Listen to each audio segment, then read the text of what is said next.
Hello friends, welcome back to our channel. If your Wii Remote suddenly stops responding, it can be really frustrating, especially when you're ready to play and nothing happens when you press the buttons. Sometimes the lights don't turn on, or the remote won't connect to the console at all. This usually happens because of simple issues like battery problems, lost synchronization, or signal interference.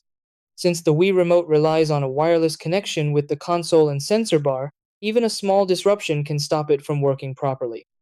The tricky part is that there's no clear message telling you what's wrong, but the good thing is that most of these issues can be fixed quickly with a few basic steps. Try these. Step 1. Replace the batteries in the Wii Remote with fresh ones. Step 2. Turn off your Wii console, then turn it back on.